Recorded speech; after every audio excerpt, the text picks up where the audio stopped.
whenever someone visits a website, data like images, texts, or videos is transferred from server hosting the website to the visitor's device. This transfer of data consumes bandwidth. Bandwidth is the maximum rate at which data can be transferred over a network or internet connection in a given amount of time. We can look at bandwidth like highway, and the vehicles passing through the highway are like data. The wider the highway, the more vehicles can pass at a time, and if the highway is not that wide, the lesser the vehicles that will be able to pass at a time. So bandwidth is the maximum rate at which data can be transmitted over a network or internet connection in a given amount of time. It is measured in bits per second. It is a crucial factor in determining the performance of a network or internet connection, influencing how quickly and efficiently data is transmitted. So whenever you visit a website and request for a file, the file, whether it's an image, video, or a text, is transmitted over a bandwidth from the server that is hosting the website to your device. So every video posted on YouTube does incur a cost for YouTube,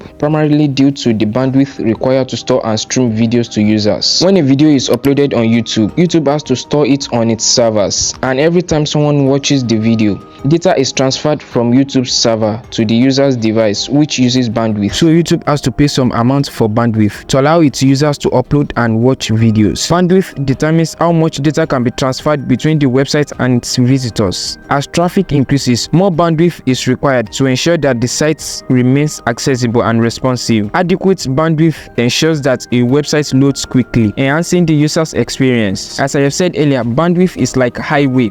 The wider the highway, the more vehicles can pass through it, and the less wide the highway, the lesser the vehicles that will be able to pass through the highway. So lesser bandwidth will cause slow load times, which can lead to high bounce rates and loss of potential customers or visitors. Adequate bandwidth is required for websites with large files such as images and videos to serve these files to users without delays. The cost of bandwidth for a YouTube video can vary depending on factors like the video quality. The higher the quality of a video being shown to a consumer, the more bandwidth is required to watch the video. The video length also affects the cost of bandwidth. Longer videos require more data transfer, which require more bandwidth. The popularity of a video can also affect the bandwidth cost. The more views a video gets, the higher the total bandwidth costs. So how does YouTube offset its bandwidth expenses? Given the vast amount of data YouTube streams globally, YouTube incurs significant bandwidth costs. So to offset these costs, YouTube generates revenue from different sources. The primary source of revenue for YouTube is advertising revenue. This is the revenue generated from ads that runs on videos. YouTube also generates revenue from YouTube Premium subscriptions. YouTube offers a premium subscription service that allows users to watch videos without ads.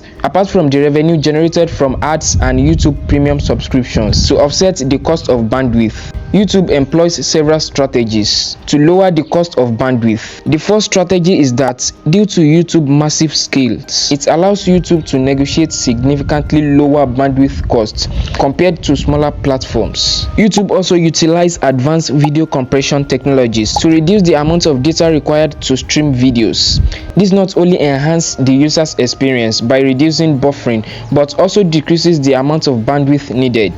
The next strategy YouTube uses to reduce the cost of bandwidth is the use of CDNs to distribute its content more efficiently. CDNs are networks of servers distributed across various locations that deliver content to users based on their geographic location. By using CDNs, this reduces the distance data has to travel, improving speed and reducing bandwidth costs. For example, if a site is hosted in California in the United States, and a visitor from Nigeria wants to access some data from the website, without CDN, the data would take longer to be delivered to a user in Lagos, Nigeria, compared to a user in another state in the United States because of the distance. If it takes 3 milliseconds for the data to be delivered to a user in a state in US, it might take 1 to 2 seconds to be delivered to a user in Lagos, Nigeria. So this is where CDN comes to play. When a user requests content from a site, instead of directly fetching it from the website's origin server, which could be far away, the CDN routes the request to the nearest server. This server then checks if the content is cached.